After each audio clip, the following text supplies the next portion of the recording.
নমস্কার বন্ধুরা, আমি জ্যোতিষ রঞ্জিত। ভাদ্র অমাবস্যা অথবা কৌশিক অমাবস্যা ভুলেও কী কাজ করবেন না তা জেনে নিন আমার এই ভিডিওতে। সামনেই আসছে ভাদ্র অমাবস্যা অর্থাৎ কৌশিক অমাবস্যা।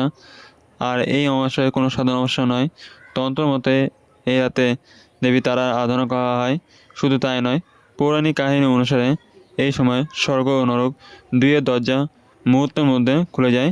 আর এদিন সাধকরা নিজের ইচ্ছা মতন ইতেযোগ কিংবা নেতেযোগ শক্তি লাভের জন্য কঠিন সাধনা করে থাকে।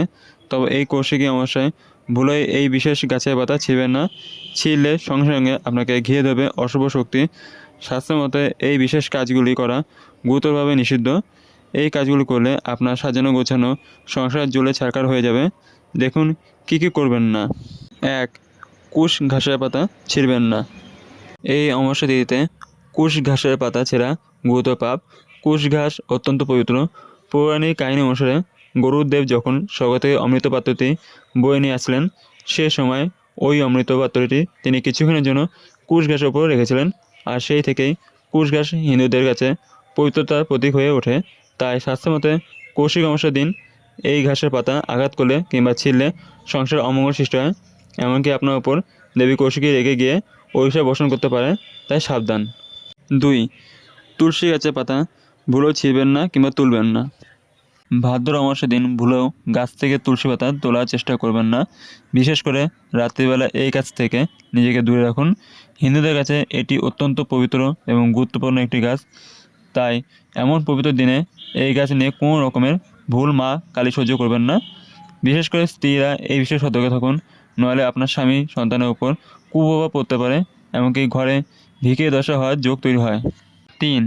ঘর অন্ধকার রাখা উচিত নয়। বাড়ির স্ত্রীরা এদিন সদর দরজা অন্ধকার রাখবেন না। বাড়ির প্রতিটি কোণ যেন এদিন আলোয় আলোকিত থাকে। সন্ধ্যাবেলায় ঘরের সামনে প্রদীপ জ্বালিয়ে রাখার চেষ্টা করুন। যতক্ষণ এই প্রদীপ জ্বলবে ততই আপনার সংসারের জন্য ভালো। কিন্তু যদি ঘর অন্ধকার করে রাখেন তাহলে সংসারে অলৌকিক আগমন ঘটতে পারে। অলৌকিক কৃপায় ঘরে অভাব অনটন শুরু হয়, এমনকি কর্মক্ষেত্রে কিংবা ব্যবসায় বিপুল পরিমাণ ক্ষতিই হতে থাকে। 4. আমিষ জাতীয় খাবার খাবেন না। কৌশিক অমাবস্যার দিন আমিষ গ্রহণ করলে পাপে পাপিষ্ট হবেন। শাস্ত্র অনুসারে এদিন আমিষ দাঁতে কাটা মহাপাপ বলে গণ্য করা হয়। মাছ মাংস তো দূর, পেঁয়াজ রসুন পর্যন্ত খাবেন না। যদি ভুলেও এই কাজটি করে ফেলেন তাহলে মা তারা কুদৃষ্টি থেকে আপনাকে কেউ বাঁচাতে পারবে না। স্ত্রী হোক কিংবা পুরুষ, সকলের উপর এই কাজের প্রভাব মারাত্মকভাবে পড়বে। কোনো দুঃসংবাদ আপনার জীবন তছনছ করে দিতে পারে।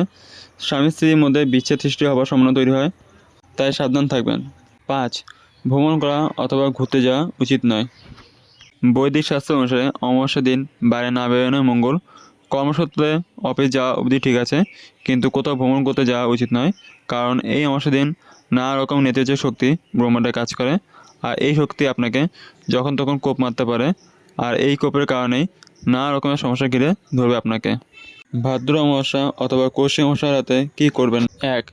জ্যোতিষশাস্ত্র অনুসারে কৌশিক অমাবস্যা সংযম পালন করা খুবই জরুরি। তাই এই শুভ দিনে উপবাস পালন করতে পারলে খুবই ভালো, এবং সম্পূর্ণরূপ উপবাস করতে না পারলে নিরামিষ আহার গ্রহণ করতে ভুলবেন না। 2. কৌশিক অমাবস্যায় মা তারার পায়ে রক্তজবা ফুল ও লাল সিঁদুর নিবেদন করে ভক্তি ভরে মায়ের কাছে প্রার্থনা করাটা জরুরি। এর ফলে মা তারার আশীর্বাদে আপনার জীবন থেকে অমাবস্যার কালো ছায়া দূর হয়ে যাবে এবং জীবনের সমস্ত সমস্যার সমাধান পেয়ে যাবেন।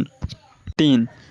কৌশিক অমাবস্যা সন্ধ্যার সময় বাড়ির মূল প্রবেশপথ অর্থাৎ সদর দরজার সামনে দুপাশে দুটো তিলের তেলের প্রদীপ জ্বালিয়ে রাখবেন। এর ফলে আপনার সংসার থেকে সব অশুভ শক্তি দূর হবে এবং শুভ শক্তির আগমন ঘটবে। 4.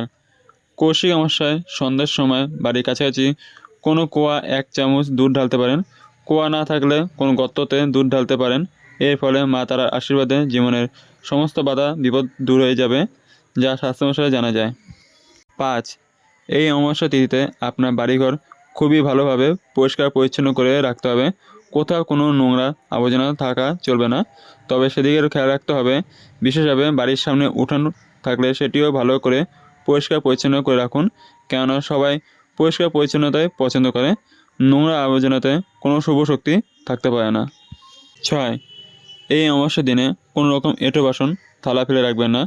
নোংরা জামা কাপড় এক জায়গায় জড়ো করে রাখবেন না, এবং যদি কোনো অপ্রয়োজনীয় জিনিসপত্র কাপড় জামা থাকে সেগুলো কাউকে দান করে দিতে পারেন, অথবা যদি খুবই খারাপ হয়ে যায় ফেলে দিতে পারেন। 7. হিন্দু সংস্কার অনুযায়ী অমাবস্যায় গর্ভধারণ করা খুবই অশুভ। অমাবস্যা ছাড়াও পূর্ণিমা, চতুর্থী, ষষ্ঠী, অষ্টমী এবং চতুর্দশী তিথিতে গর্ভধারণ অশুভ বলে মনে করা হয়। তাই এই দিন শারীরিক সঙ্গম একেবারেই উচিত নয়। এই দিন সমস্ত রকমের শারীরিক সম্পর্ক থেকে এড়িয়ে চলুন।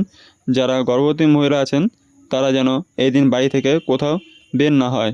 সম্পূর্ণ ভিডিও দেখার জন্য আপনাদের অসংখ্য ধন্যবাদ। ভিডিওটি ভালো লাগলে লাইক, শেয়ার আর আপনাদের কোনো মন্তব্য থাকলে কমেন্টে জানাবেন এবং চ্যানেলটিকে সাবস্ক্রাইব করে বেল আইকন অন করে পাশে থাকবেন। আজকে আমার ভিডিও এখানে শেষ। দেখা হবে পরের ভিডিওতে।